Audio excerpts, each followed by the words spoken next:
Podolsky, Mr. Lenovsky, Mr. Neighbour, dear guests. I'd like to begin by offering my thanks to UAC Skopje for hosting us, and both to Miliona Neighbour and Lazar Lenovsky, both for giving me the opportunity to speak here today, and for their tireless work in promoting the cause of Macedonian Euro-Atlantic integration, and dare I say it, plain common sense in the Atlantic Treaty Association. So thank you.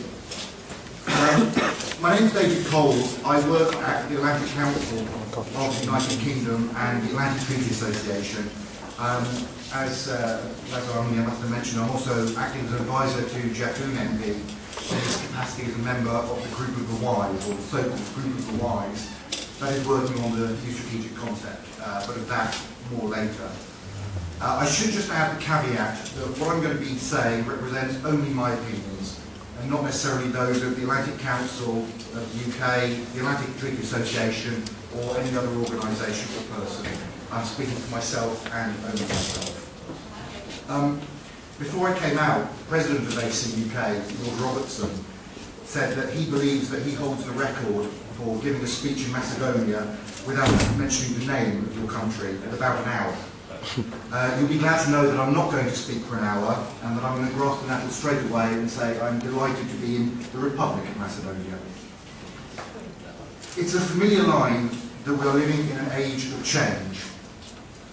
The causes of this change are hard to quantify, but if we attempted to list them, they'd be globalisation, national and international governance, resources and resource scarcity, environment, networks and communications, technology, demography, urbanisation and terrorism.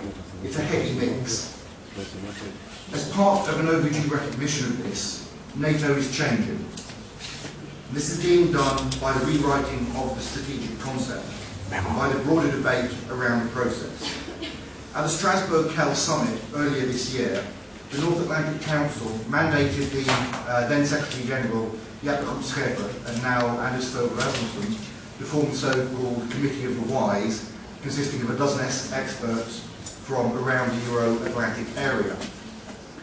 What I would like to do today is give my ideas of what the strategic concept will need to do and need to look like by briefly examining the history of NATO's strategic thinking and the environment in which they were conceived, before moving to consider contemporary and possible future environments with which the strategic concept will need to deal. In the past, NATO has done step changes in response to an externality. The initial strategy was the Washington Treaty. That wasn't changed until the French withdrawal from the integrated military structures of the alliance in the 60s, leading in part to the Harmel report on the future tasks of the alliance. That lasted till 1991, so from 68 to 91, that worked. The events of 1989, the fall of communism, obviously meant the situation had changed. The 91 strategic concept only lasted 8 years, until 1999, when the current strategic concept was adopted in response to conflicts in this part of the world from 91 to 95, and the fourth expansion of NATO, which to include the Visegrad countries, so Czech Republic, Poland and Hungary. From 1949 till 1991, NATO could be characterised, perhaps a little simply, but I think fairly, by one phrase: Ich bin ein Berliner. It was characterised, I think, by a different line from JFK's famous speech: Lass sie nach Berlin kommen, let them come to Berlin. In a period of hope following the collapse of the Iron Curtain, the logic was that Euro-Atlantic integration would bring peace, stability and prosperity. Europe, one, whole and free. I would argue that the 1991 and 1999 strategic concepts fell victim to a future that no one could foresee, although with the possibility, I think, excluding the ambassador. I'm delighted that people were picking up on the issue of climate security so early on. I think it is the key issue that the world faces in the next 20 to 30 years. For instance, Article 36 of the 99 strategic concept reads, quote, Russia plays a unique role in Euro-Atlantic security.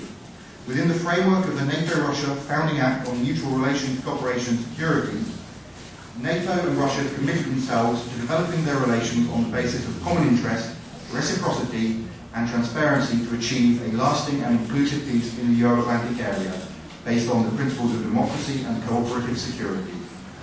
NATO and Russia agreed to give concrete substance to their shared commitment to build a stable, peaceful and undivided Europe.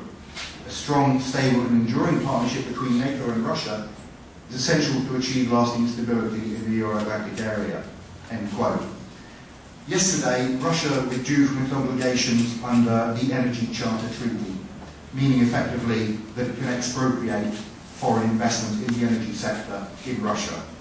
I do not think that counts as common interest, reciprocity or transparency. It is no longer possible to make a step change from one interpretation of our position in the world to another and to expect that interpretation to last for 10 years.